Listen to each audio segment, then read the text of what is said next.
We've all been there before. You start January with a starry-eyed, refreshed sense of purpose. You're meditating every day. You're waking up at 5 every morning so you can walk to work. You're eating vegetarian foods. And then February rolls around, or even the second week of January, and you start to fall behind on your New Year's resolutions.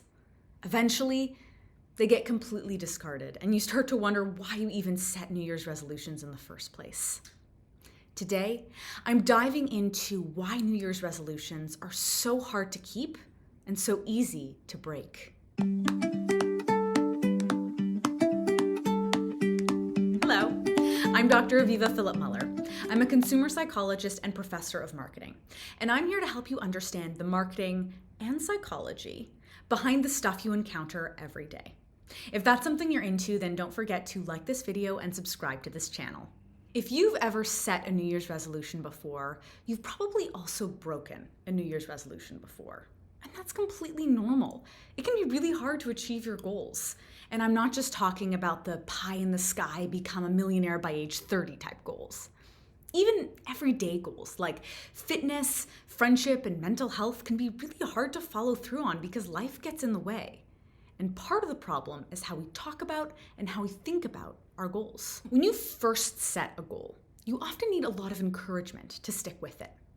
Let's say you are starting to work on your tennis serve and you have the goal of getting really good at tennis this year. If you're really hard on yourself right from the beginning, then it's going to be really hard to stay motivated to stick with the goal long term. At this phase, where you're still a novice, then encouragement and being shown how far you've come can be really helpful. On the other hand, once you've started to make a little bit of progress and started to get a little bit better, it's easy to rest on your laurels. Anyone can come out of the gate really motivated on January 1st. What's a little bit more challenging is once you started to make a little bit of progress toward your goal, you start thinking, I've come all this way. I've practiced my serve 3 times this week. I've even started to get a little bit better. It's at times like these where it can be tempting to stop trying. Not because you're giving up, but because you feel like you've made all this progress and kind of achieved your goal already, even though you've only made a little bit of progress. When you're at this stage, you're not a novice anymore. You've been working toward your goal for a little bit, but you still have a goal you're really trying to stick with. This is where encouragement can actually backfire. Telling yourself, I've come so far, can actually be the permission that you need to stop trying. And so goal tracking apps that are too encouraging might actually be doing you a disservice. In this phase, it's actually a lot better to think about the long road ahead of you that you have to keep you motivated to keep striving toward your goal. Of course, if thinking about the long road ahead of you makes you feel like, I'm not committed to this goal anymore, I don't think I have it in me, then maybe it's time to turn the volume back up on the encouragement. It's a balance between giving yourself the feedback that keeps you committed to your goal and the feedback that keeps you striving toward your goal long term. Now, what happens when you reach a hiccup in your goal? You're trying your best to meditate every single day, but it's January 11th and you forgot to meditate today. At this point, a lot of people would just throw their hands up in the air and say, that's it, I've failed. I'm no longer going to achieve my goal. For a lot of people, when they break a streak or break their resolution, they can feel like there's no point in trying anymore. They might as well just fully give up on their goal. This is called the what the hell effect. The idea being that when we break our resolution or break our goal, there's no point in trying anymore, so what the hell, I might as well indulge. We see this often with people who are on diets.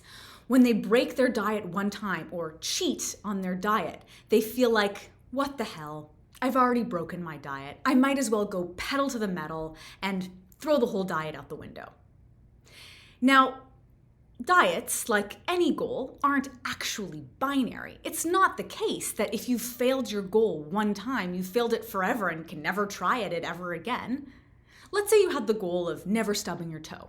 If you stubbed your toe one time, would you say, what the hell, I might as well cut off my whole foot? Of course not. So why should New Year's resolutions or bigger life goals be any different? If you haven't meditated in a little while, that's okay. jump back on the wagon and pick up where you left off as best you can. This brings me to the last way that we think about our goals all wrong. We often focus on the concrete details, the nuts and bolts of how we're going to achieve our goals. What app am I going to use? What time do I need to set my alarm if I want to wake up early and walk to work?